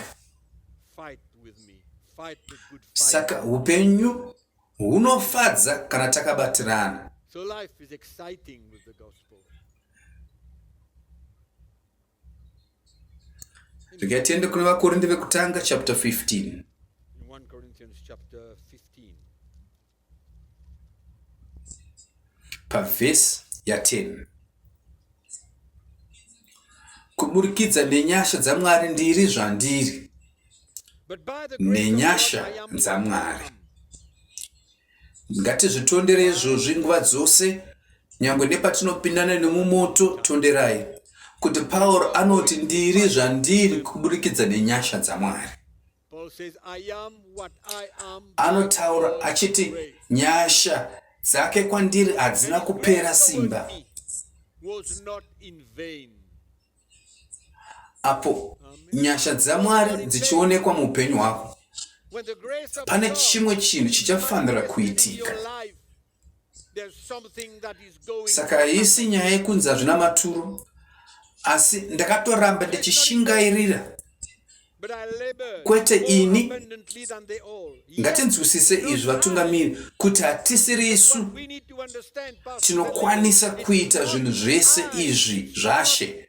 us Asi Pauro anoti to do the work of kwete God ini asi nyasha dzaMwari says, dzanga dzineni. yet not I, but the Tinofanira grace of kuzvibata God izvi which mutungamiri, was with nekuti kana nguva yacho yasvika us grasp that. yekuti zvinhu zvaoma, Because when time zvinhu kana zvakuonekwa, kumanikidzwa kwakuuya muupenyu hwako, manifested, when persecution, opposition comes your way ndinokukurudzira kuti urambe uri munyasha in the grace of God. tinotenda nekuti Mwari vedu havakundikani. Never fail. Pamwe pane chimwe zvechinhu chauchasangana nacho, Maybe are going to experience. It's the attack chinhu of the ichi enemy, kushanyirwa nenhema dzemuvengi. the lies of the enemy. Ini nemudzimai wangu takapindana nenguva We yekumanikidzwa. went through tough times of persecution. And during these moments, Nguva yangasati yareba pashure pekunge tatanga kurarama after we started mharidzo iyi, Mwari yavanga vaunza muupenyu hwedu. the message Muvengi God brought to my heart. akatora mukana And the enemy yezvimwe zvinhu zvanga zvaitika pakati pedu, of situations that arose before us. akabva ashandisa zvanga zvaitika izvi akareva nhema dzacho Enemy dzikaita semiseve chaiyo like yaiuya kwatiri. arose. Ndinotondera makore mazhinji apfuura I remember clearly ndichitanga kuparidza mharidzo iyi kukereke, start of pane tsaona yakaitika. message to the church. Mumwe wavatungamiri vedu, Accident came. iye nemudzimai wake vakafa mutsaona iyoyo. And his wife died in a tragic accident. Wakaipa akabva ashandisa mukana iwoyo, The devil took advantage of akabva atanga kukanda miseve yake inopinza, through achindipa mhosva, arrows achindirevera nhema, to condemn me, to accuse me, achiti inyaya yevhangeri rauri kuparidza ndosaka tsaona yaitika. accident came about. Hazvina kumira, zvakaenderera kwenguva yakareba, kwemasvondo akatoti wandei, I would say zvanga zvakaoma. it was dramatic. Ndakange ndichichema kurasikirwa nehama yanga yakakosha, hama mumweya, mutungamiri pamwe chete neni, mushumiri wevhangeri. Worker Satani in the ministry aitoda kuti ndifunge kuti ndini ndanga ndazvikonzera, that kuti asi ndinotenda Mwari nenyasha dzavo. Nyasha dzaMwari ndinodzitenda. Ndichitendawo Mwari nekuzarurirwa kwandakapiwa panguva iyoyo, for the little revelation. zvanga zvakakosha, It was so. zvanga zvazonyorwa mumwoyo mangu. It was written on the tables of my heart. Saka pakati pekurwiswa nemuvengi sepanguva iyoyo, Mwari vakandinzwira nyasha vakandibatsira. The Lord helped me.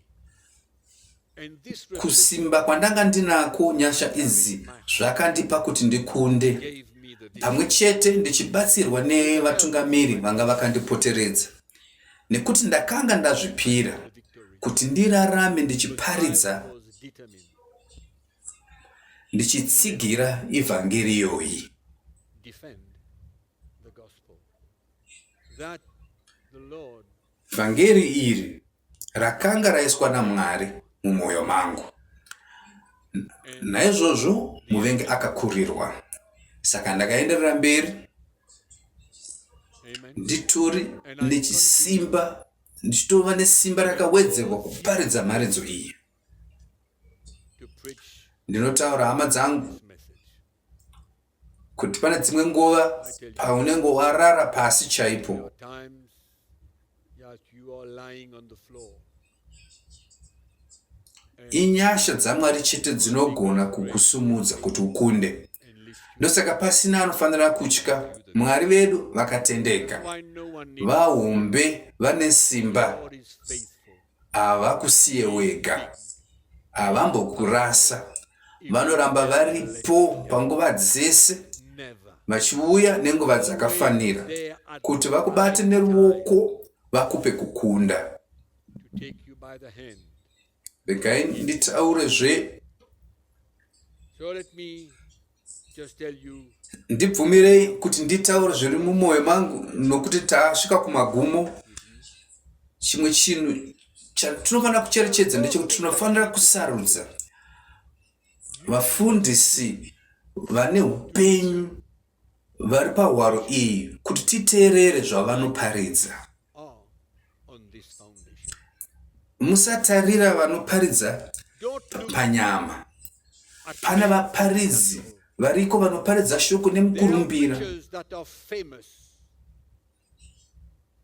Vane zviuru nezviuru zvevanhu vanovateera. Thousands and thousands of listeners. Asi musatarira muchiona izvozvo sechiyero That as a thermometer. kuti mutende zvavanotaura. Muchiti nokuti vane vanhu vakawanda, saka kutenda kwavo kwakafanira kuva vachiparidza chokwadi. Their fame. Kwete, hazvidaro. They must be preaching sound doctrine. Musatenda Never pamharidzo imwe neimwe yamunonzwa.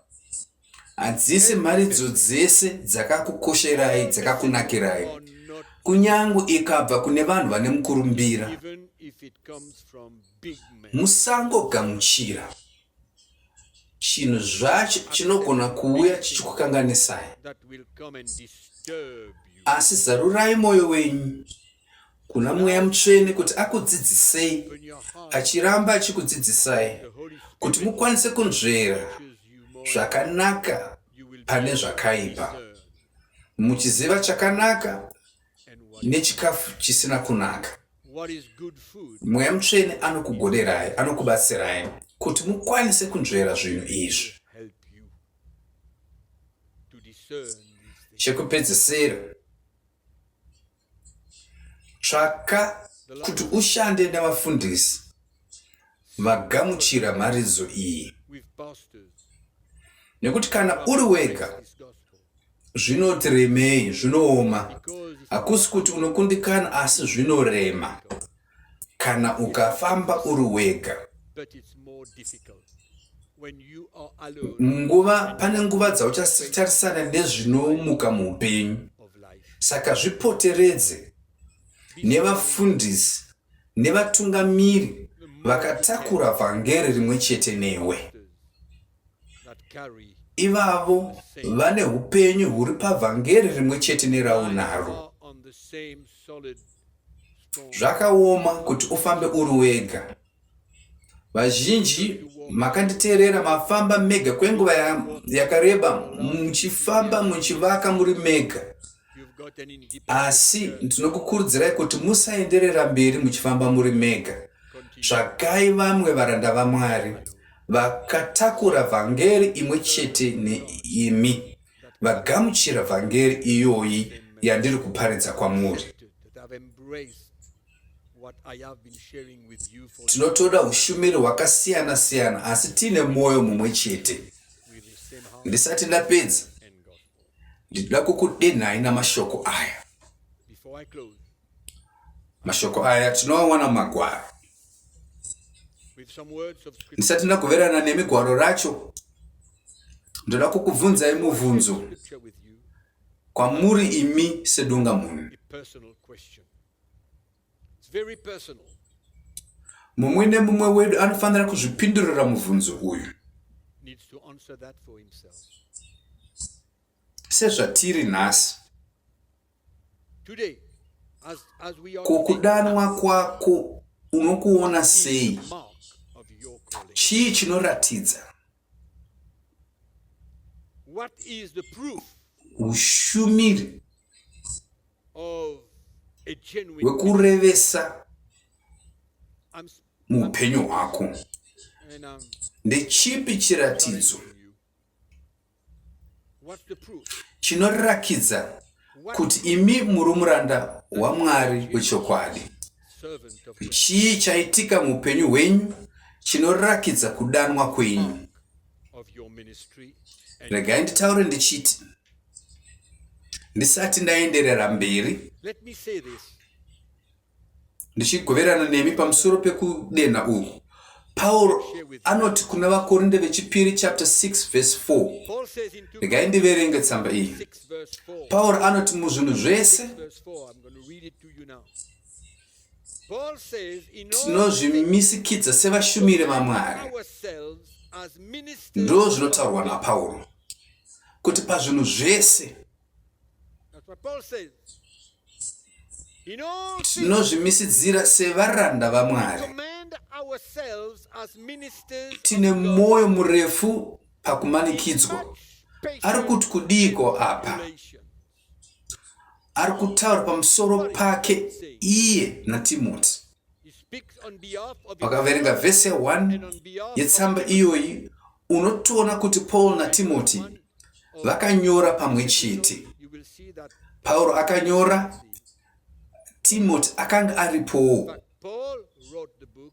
Nemamwe mashoko, Pauro anoti So in other words, Paul says, vaparidzi, tiri vaparidzi vechokwadi vaMwari. ministers of God. Nemamwe mashoko, That's what he said. aida kurakidza So in other words, uchokwadi hweushumiri hwake. the genuineness of his ministry. Ndinonzwisisa kuti upi neupi mutungamiri weevhangeri Pastor and anofanira kusvika, or minister of the gospel. kwete nekuda kwekuzvitutumadza kana kuonekwa kana nekuda kwechimwe chikonzero. Or his honor, or Anofanira kusvika kuva paanofanira kuva nechokwadi. but Iwe unofanira kuva une chokwadi nechishuwo chekuva nechokwadi. you should need to have the assurance Woratidza kurevesa kweushumiri hwako the genuineness nekudanwa kwawakaitwa. and ministry. Ndichapedzisa Now, ndichibvunza I'm going to end up kuti tivhure asking you to open your mabhaibheri edu kuna vakorinde vechipiri chapter 11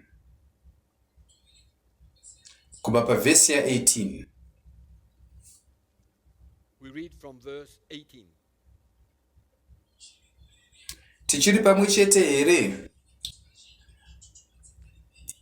Tinoona kuti vazhinji vanozvitutumadza nekuda kwezvavanazvo panyama, nyangwe neniwo ndinogona kudaro. So will boast.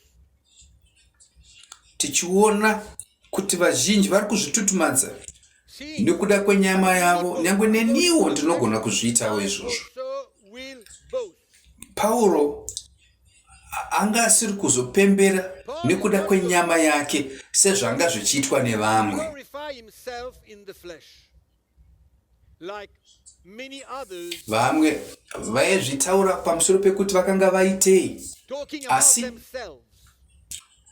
Pauro aizvitutumadza nekuda kwezvimwe zvinhu.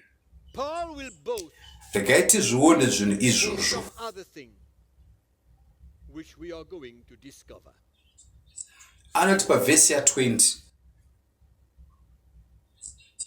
He said in tidzokere verse pavhesi ya19, imi munogamuchira mafuza 19, we follow. For you nekuti imi makachenjera, gladly, since you yourselves are wise. makagamuchira mabatiro avakakuitai. For in Vhesi other words, you have ya20, accepted the way they are nekuti munozvigamuchira. That's verse 20. For you Mumwe anouya kuda kuzokubirai, if one mumwe akazvitutumadza, if one mumwe akakurovai kumeso, if munozvigamuchira. one exalts himself, if Munotozvigamuchira. one praise, you put up with it. Ndiwo ushumiri unozvitutumadza panyama. Ministries. Ndo mabatiro avanoita vanhu vaMwari. And that's the way they deal. Pauro anozvishoropodza izvozvo. And Paul achiti, rebukes that. And he says in Anozvitaura verse 21, iye nekuti nyangwe nesuwo I say takatorerukawo zvakanyanya. weak. Hatifaniri kuzviita nemutoo umwe chete kuvakorinde sezvakaitwawo neumwe ushumiri. The Corinthians than the other Anoti handikwanisi. have acted. He says, I cannot. Aiti ndakatouya ndine utera. I say chero that upi because zvake you feel unozvitutumadza, but in whatever ini area ndinotoya I boast, sendonda. I speak foolishly. Saka Pauro I anoti, am bold. handigoni kuita sezvavaita ivo vamwe vashumiri ava, Says I cannot act nokuda the same way. kwemabatiro avaita kana zvavaita pakati pavo, pakati penyu vakorindi. Treated you. That's what he says. Anoti inini ndo utera hwangu, And he says that kana is vachiti vakashinga, boldness. ini And if they say ndinopembera they are bold, I am confident, kuti ndinoziva kuti ndiri mushumiri wechokwadi waMwari. minister of God. That's what he says. Verse 22. He will glorify himself. VaHebheru here nyangwe neniwo, vana vavaIsraeri here Who am I? kana neniwo, vana vaAbrahama here nyangwe Who neniwo, am I? vashandiri vashe here nyangwe neniwo. Nditori mushumiri kuwapfuuridza ivo. I am more a minister of God than them. Pauro akuzonyatsozvitsanangudza zvino To prove it. achizviburitsa pachena. Anoti nyangwe chipi chavanotaura, ini ndinotovapfuura. He says, whatever they proclaim to be, Obva anyatsozvijekesa. Zvakakosha kuti tizvinzwisise izvozvo. now this is important for you to understand, all leaders and preachers here. Very important. Anorakidza kuti iye atori mushumiri kupfuura ivo More of vaida kushora the ushumiri hwake. enemies who want to undermine. Anozviratidza sei? So how is Regai tione kuti aizvirakidza sei Pauro. how? Ukazviverenga pavhesi 22 anotaura Now if you read pamusoro pekukunda the kwake. words, he talks Hatisi about kuzviverenga hedu, his trials. That's what he talks about. We're not going to read it. asi akataura pamusoro pezvinhu zvaakanga apindana nazvo zvakafanana nekuomerwa nemarwadzo. Saka anozviratidza sei? His trials. So how does he prove it? Anoti ongororai ushumiri hwangu He says, evaluate kuburikidza nezvinhu zvakaoma nemiedzo yaakanga apindana nayo. the many trials and Ndosaka hardships that I faced. ndichikwanisa And that is why kudurura upenyu hwaKristu kwamuri. to transmit the life Ndo of zvazvakaita. Jesus to you. That is how Hakuna imwe nzirazve yaakashandisa it did nokuti not happen any other way. ndakazarura upenyu hwangu kuti ndigamuchire kuomerwa nezvinhu zvinorwadza. First trials Ndakazviita. hardships, Ndosaka akazvidoma zvese akazvinyora pasi he did akati it. That's why he lists all that. ndo chikonzero And he says, chinoita kuti ndimire nditaure kuti ini ndiritori mushumiri anotori nani kupfuura ivo nekuda kwezvandakapindana nazvo. Ndinokwanisa zvino kudurura upenyu hwaKristu kwamuri. I can Ndakukwanisa. transmit the life of Christ to you. Ndosaka ndakagona kudurura, I can. ndosaka ndakakwanisa kuburikidza nekwazvandakapindana nazvo. Ndo maongororo aakaita ushumiri hwake. How he evaluates Ndo kurakidza kwaakaita kuti muranda waMwari wechokwadi, that he is a man of kuti God. akanga ane vhangeri yechokwadi, He is a kuti genuine akanga minister akudurura of upenyu God. hwaKristu kwavari nokuda kwekurasikirwa I am neupenyu transmitting hwake. the life of Christ to you through the loss of my Kuti life. imi muri kunditeerera, chero kupi kwamuri, And you who are listening to me from everywhere in the world. munokwanisa kurakidza ushumiri hwenyu sei? Mune chivakwa chihombe here? You've got it. Makerechi, machechi mahombe? Eh? Kana kuva nevana vesangano vanosvika kana 10,000 muchechi menyu here? Database. Kana kuti makanamatira mumwe munhu akanga achirwara makaita chishamiso akapora? Ndo chiratidzo chacho here chekuti muri munhu ane ushumiri hwechokwadi? Genuineness Hazvisiri of izvo the calling zvaishandiswa and naPauro. ministry. That's not how Paul proves the genuineness of his ministry. Pauro anoti ongororai. He says what? Ongororai pamusoro pechikonzero The reason I can, chandinokwanisa I'm able. ndechekuti I'm stressing that tinyatsoongorora tese, for every one of us to consider. nekuti haisi nyaya yetitle yako. Pane vanhu vazhinji vane matitle nhasi. About your title Munyango achimuka mangwanani vanogona kutozvitsvagira imwe title. as they wake up in the morning. Vamwe vanototengesa matitle munyika mavo. Who sell titles Unoenda kune imwe nyika in this world. musina kana chaunacho, wongoenda kune imwe musangano wobhadhara mari yakafanana ne$500 wozobva kunyika iyoyo watova bishop. Zvinorakidza here kurevesa kweushumiri hwako? Chipepa chaunenge wapiwa chicertificate? Kwete, hazvirakidzi. Paper that's hanging behind your back.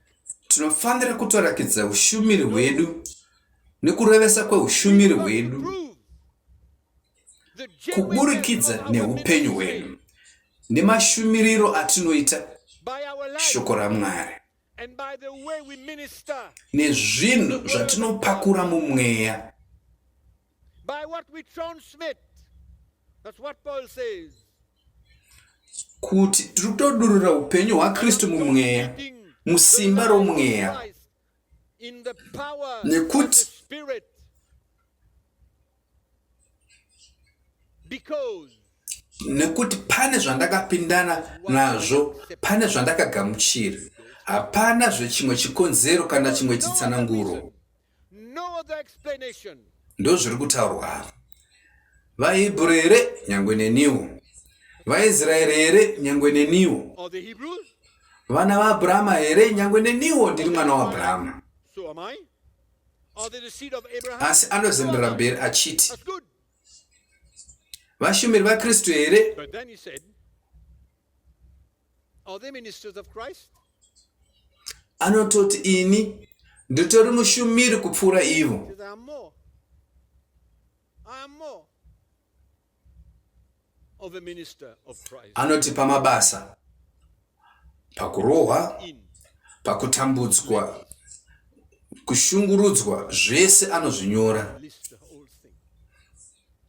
Ndo mapedzesero andinoda kuita musangano uno ndichikude naye. Tonderai mubvunzo wandambobvunza ndichiti ko ushumiri hwenyu hucharakidzwa nei? What is the proof of your ministry? Muchazviratidza How sei can you prove kuti muri muranda waMwari? that you are a pastor, a teacher, a prophet, an apostle, an evangelist, or whatever? Tonzwisisa kuti kana tichiverenga magwaro And I believe sezvataurwa naPauro kuti pazvinhu zvese tinozvimisikidza sevaranda vaMwari. commend ourselves. As Zvinoshamisa kuti kana achitaura panyaya yeushumiri amazing how when he talks about ministry, now listen to me carefully. achizvireverera kuti ndiri mushumiri When waMwari, he talks about recommending anoti ndiri mushumiri kupfuura vamwe, aigara achizvibatanidza zvese izvi maringe nenzira yakaoma yekutukwa yemarwadzo yaakapindana nayo. Haazvibatanidze ushumiri hwake hwechokwadi nekutaura pamusoro pevanhu vakawanda vari muchechi make kana taitiro yake. Titles and numbers. Ndiri kuti iko, No. What am I saying? mumwe nemumwe wenyu What am I akanditeerera, each one of you all here and listening to me everywhere. tinofanira kuzvipenengura, We must examine ourselves. tiregere kuhwanda kubva kuchokwadi. Let us Tiri kurarama munguva, the truth. nguva yakasarudzika zvikuru. We're living in a time, serious time, Panguva iyi where God is Mwari haasi kuzogamuchira zvinhu zvese. everything or everything. Ndosaka vafundisi vachifanira That's why kurakidza pastors need to be kudana kwavo to prove their calling.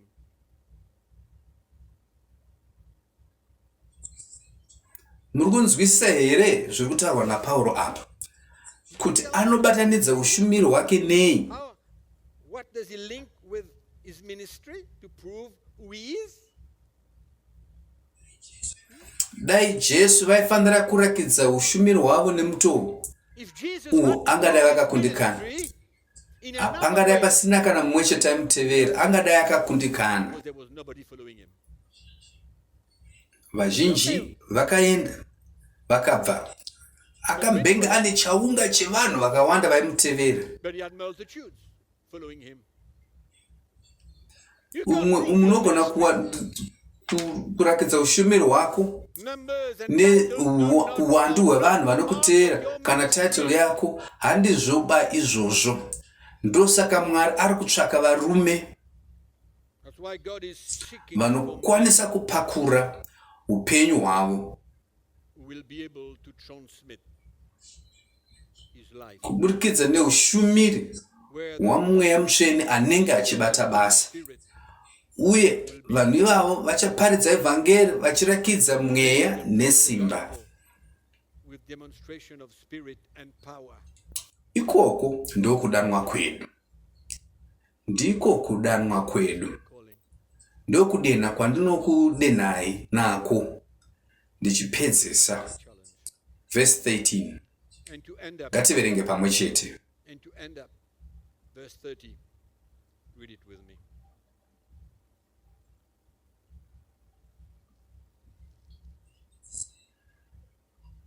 Anopedzesera Pauro achiti, He ends up kana ndichifanira kuzvitutumadza, and he says, ndichazvitutumadza.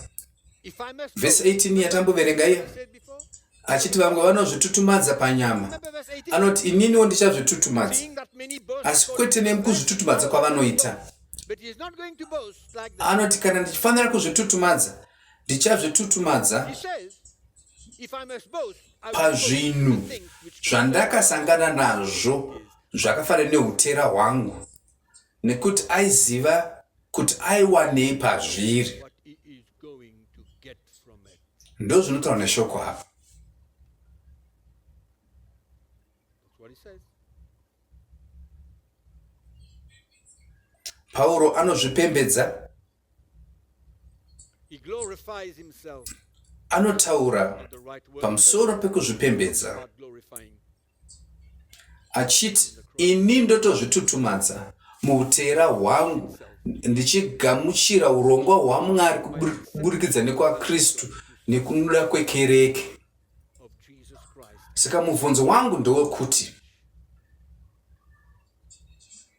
tine chishuviro here Do we have this desire? chekuva mutungamiri akadaro? Be the type of pastor.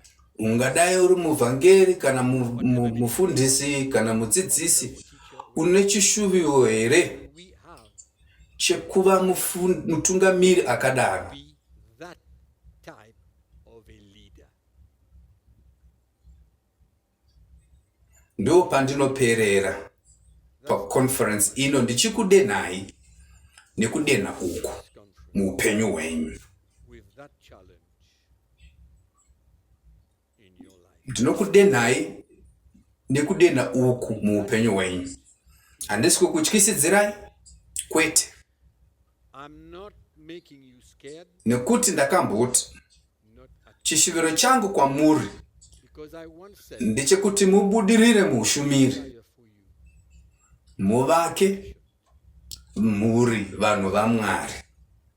And build Pane vanhu vazhinji nhasi vari kumhanya vachitandanisa ushumiri kuti vazikanwe, vakawanda.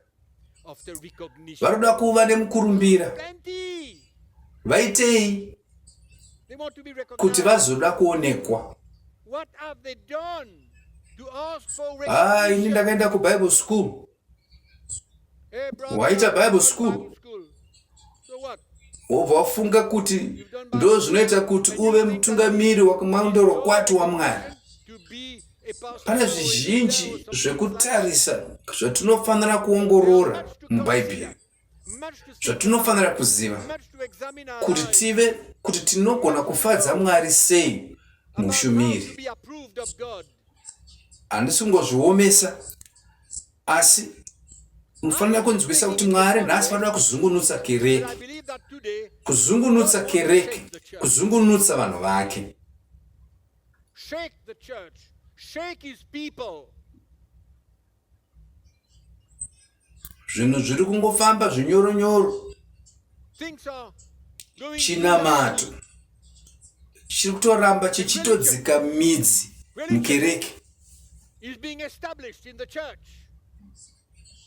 Saka pane zvinhu zvizhinji zvinomisikidzwa kuti uve mufundisi kana muapostori, To become a pastor or a leader, zvaumbwa navanhu, zvagadzirwa nevanhu, zviriko zvinoshuviwa navanhu. men have made, that men have fabricated, that men Unofanira kuva wakadai, unofanira kuvaverenga zvakati, wakapfeka zvakati, uchiita zvakati. Zvinhu zvacho hazvina kuipa, asi zvinotsvayama zvichipotsa pachokwadi. But they miss the reality. Zviri nyore kuzvitaura, Easy to talk. zviri nyore Justify yourself. kuti munhu afunge kuti ndinogona. Want to believe that he is able. It's always easy. Ndosaka tichifanira kuongorora magwaro neushumiri. That's how we need to evaluate men. Warakidzei? Ministry. What have you proved? What have you proved? Ndosaka ndichinzwisisa nhasi kuti kune zviuru nezviuru zvavaparidzi kana vafundisi vari muushumiri vasina kutombodanwa muushumiri.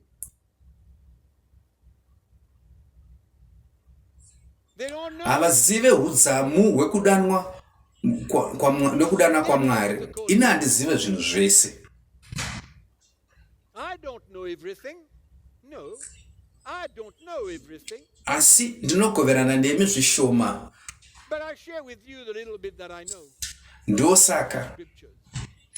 tichivimba kuti ndazarura mwoyo yedu I believe and I kuti titange that we have open hearts to start something. titange pane imwe nzvimbo, To start something. pane rufaro rukuru There's so much joy runobuda mukushumira Mwari. in the service of God. Apart from all the trials and the hardships of ministry. Kunyangwe tichitarisana nezvizhinji zvinorwadza muushumiri. Standing of ministry is too cool. Nhasi uno ushumiri hwakanaka mutserendede. I feel Ndinonzwa kuti mumwoyo mangu hazvina kuringana. Kunzwa? no, Unogona kunzwa. feel, but unless you've gone through what Kunze kwekunge wapindana nerwendo rwacho. forget it. I'm not hard. I love you guys. Ini handisi kuda kukuomeserai. Speak the truth. Ndinokudai asi ndoda kukutaurira chokwadi. Ndichiramba ndichiverenga magwaro mweya mutsvene anotoramba achindizarurira. Ndobva ndatowedzera kuona kuti mazuva ano ekupedzisira mugwagwa uri kuramba uchimanikana, Becomes narrower. uchiwedzera kumanikana.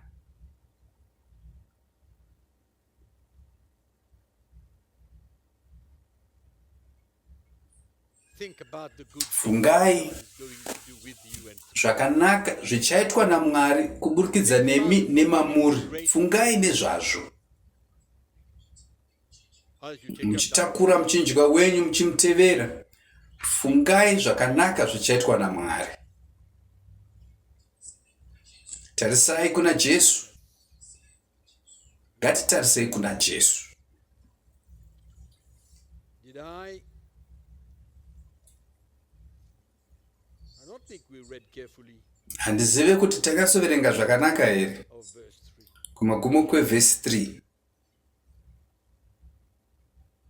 The end of verse 2 in Hebrews chapter 12. Vhesi 2 kwekupedzisira kwayo kuvaHebrew chapter 12 pakupera kwevhesi inoti Despite despising the shame, kudzivisa kunyadziswa, and has sat down at the right hand agara kurudyi throne of kwechigaro chababa. Amen. Not a great Zvinhu zvakanaka, they are zvinhu zvakanakisa greater that you can kupfuura zvamungafunga, God wants to use you kupfuura to deal. zvamungafunga kuti Mwari anoda kukunakisai sei, anoda kukushongedzai sei kana kukushandisai sei, ozviratidza kuburikidza nemi nemuushumiri. We're going to have some time just now, just a couple of minutes, Tichangowana nguva pfupi pfupi zvino, because I'm sure that there are many pastors today nekuti ndofunga kuti vazhinji vafundisi vanzwisisa and look at the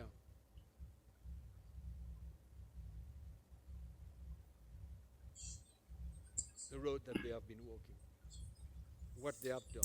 pashure pavaongorora mafambiro avaita mumashure, vakuona nekunzwisisa kuti vanotofanira kutendeuka, They need to kutendeuka kudzoka kuna Mwari, vokumbira regerero kuna Mwari be tested, pamusoro pemafambiro avaita. Iniwo ndakatozviitawo because I have nekuti God's people ndakanga ndarasisa vanhu vaMwari through the many teachings that kuburikidza nedzidziso dzakawanda dzandakanga ndaita dzakanga dzisiri dzechokwadi. God of forgiveness. Asi Mwari ndiMwari vanoregerera. So if there is that Saka kana pane kudenhwa ikoko mumwoyo mako kuti chimwe chinhu chiitike muushumiri hwako your life as a husband, semuparidzi weshoko, kana kuti chinofanira kuitika kukereke, and you feel uchinzwa kuti unofanira kutendeuka pamberi paMwari pamaitiro ako nekushumira kwawaita, the way that you kana maonero awaita ushumiri, and you want to repent before the Lord. uyezve kuti unofanira kutendeuka pamberi paMwari, ndoda kukupa mukana iwoyo. As we all stand before Almighty God, Tese ngatisumukei pamberi paIshe wamasimba ose. Wonku kudenhwa kuriko, and if you regret the way you have served Him, you are lost somehow. kana wakanzwa kuti wakakundikana, hauchaziva kwauri kuenda, uyezve wangapererwa netariro, wanga usisina kutenda In ministry, God Mwari. Vanoda kukumutsurudza zvakare mushumiri, want to repent before wakada kutendeuka pamberi paMwari, Mwari vanogona kukuregerera, and you wobva start watanga patsva, with the true gospel. wotanga wakabatirira pavhangeri rechokwadi mumwoyo mako. Take Ndoda kungotora chidimbu miniti imwe chete tisati tapedza, those, and before I pray, kuti pauri where you ipapo, are, can you nyange uri kumba kana makaungana nevamwe vatungamiri, zvisinei kuti uripi, it's you iyi ndiwe uri kuonana uchitaudzana naIshe wako Jesu Kristu, ndiwe pamberi paMweya Mutsvene in the next minute, kwekanguva, as from now. nguva yakafanana ne1 minute. Let us hear the voice Ngatinzwei inzwi raMweya Mutsvene of our person. maringe neupenyu hwedu isu mumwe nemumwe wedu. And if we want Kana ukada kutendeuka, taura naMwari wako. to speak to God Neniwo ndichazonamata, with all of ndichinamata nemi mose. in the next minute, Ndinokupai 1 minute kuti iwe naMwari mutaurirane, utendeuke, nekuti zvakakosha kuti uenderere mberi pashure pekunge watendeuka, and accept kuti uzvininipise, ugamuchire, uise pamberi paMwari zvese zvaunofanira kunza kwaari.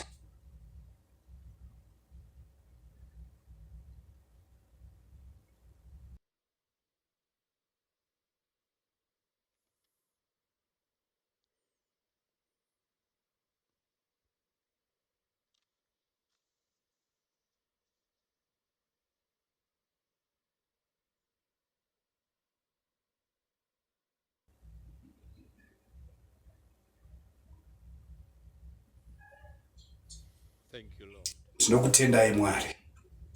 Thank you for these Tinokutendai nevaranda venyu ava vamabata. over the world. Tinokutendai Mwari For those who have responded kune avo vadaira to you. pakudana kwenyu. Thank you for those who have repented Tinokutendai neavo vatendeuka of having been far from the true gospel, vanga vasiyana nechokwadi cheshoko renyu decided kuti vadzoke to embrace. vagamuchire chokwadi. Father, I thank you for your forgiveness, Tinokutendai nekuregerera kwenyu your mercy. nenyasha dzenyu nekunaka kwenyu. You care for Mune those hanya navo, you have called, pastors and leaders of churches all over the world. mune hanya Father, navo vatungamiri vemakereke pasi rose. Tinonamata thank you for the new hope, tichitenda netariro itsva new faith. nerutendo rutsva rwamaisa mumwoyo mavo. They have lost everything, Varasikirwa nezvinhu zvese, discouraged, but you have brought faith in their hearts for the future. vanga vapererwa nemwoyo, asi imi madzosa kutenda. Tinokutendai. I pray, Lord, that Tinonamata Ishe you continue kuti muvape kutenda kwekuti vaenderera mberi, varambe vakamira, to stand in the midst of. vakamira pakati pezvinhu zvese. Father, I pray for, Baba, ndinonamata for their family, kuti ivo nemhuri dzavo, for these vafundisi ava, as they have heard, vanzwa chokwadi. that they will Ndinonamata kuti consider. vatondere They have treated their wives, mabatiro avaita mhuri dzavo kana madzimai avo. Ndinonamata kuti kana vadzokera kumhuri dzavo vagadziridze zvinhu, to their wives, and for the change that you have done. uyezve kushanduko yamaunza Thank you. muupenyu hwavo nemuushumiri. Ndinokutendai. Ndinotenda neshanduko yamaunzi nyange muushumiri hwavo nyange nemumakereke mavo. Ready to walk on that Zvakanaka zvigozoitika path of their cross and follow you. pashure pekunge vagadzirira kutakura muchinjikwa wavo vachikuteererai. Ndinonamata nyasha dzenyu dzioneke muupenyu hwavo, vasatye asi kuti vatakure The gospel seriously. vhangeri vari bati Father, we thank you neudzamu. for raising men in all Ndinokutendai nekumutsurudza vatungamiri panguva ino, of trouble, kunyange nyika isina kugadzikana. a shaken church.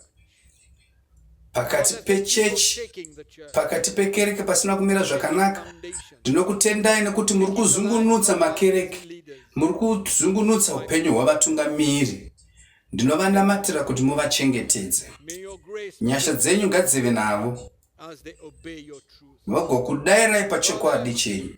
Thank you. Ndinokutendai Ishe, ndichinamata kuti zvishamiso zviitike muupenyu hwavo, Miracles in their zvishamiso great zvikuru, change, shanduko hombe opportunity nemukana muhombe for them to grow. kuti vakure. Father, Ndinokutendai Baba, thank you. Thank you ndinokutendai for raising men. nekusunudza varanda venyu Last days. mumazuva ano. Days.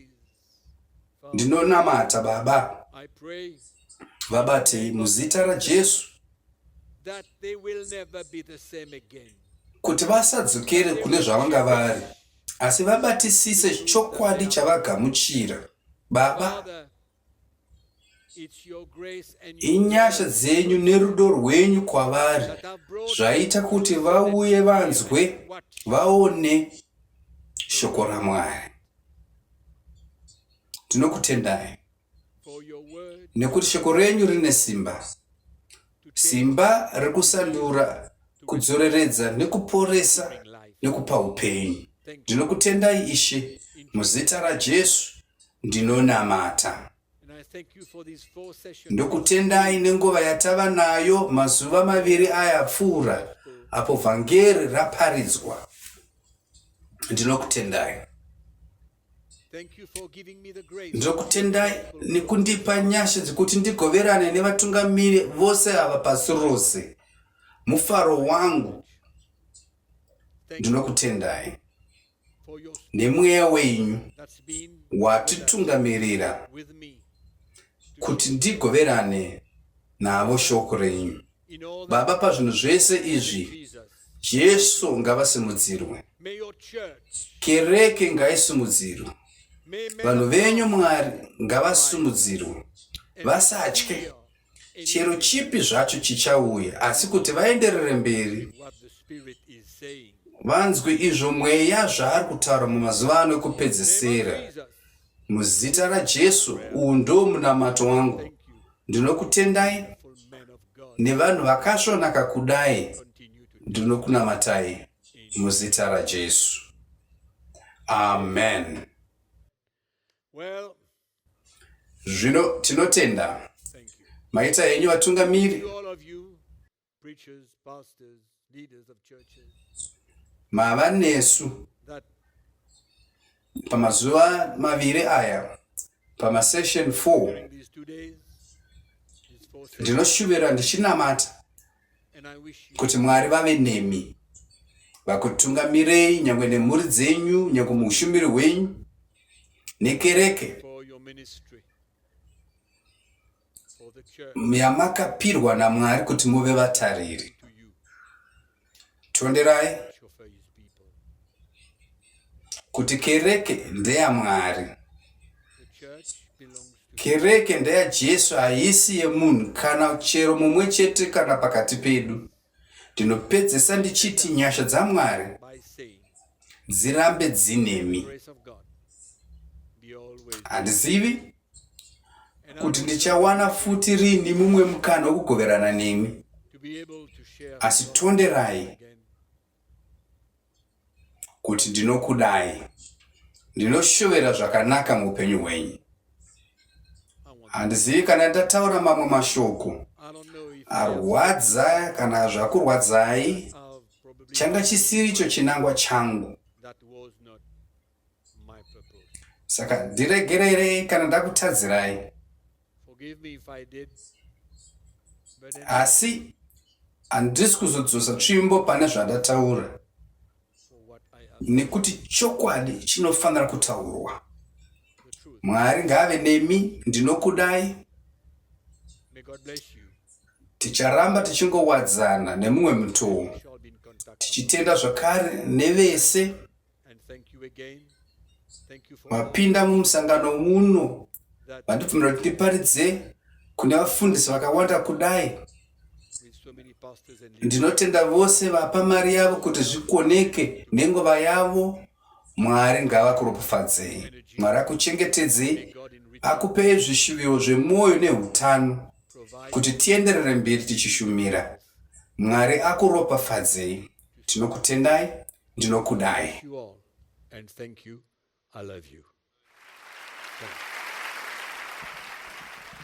What a wonderful time we've had together. And we bless the Lord. We give him praise and honor for this nenguva yakanaka yatawana. Upenyu hwedu hwadenwa hwasandurwa neshoko ratanzwa.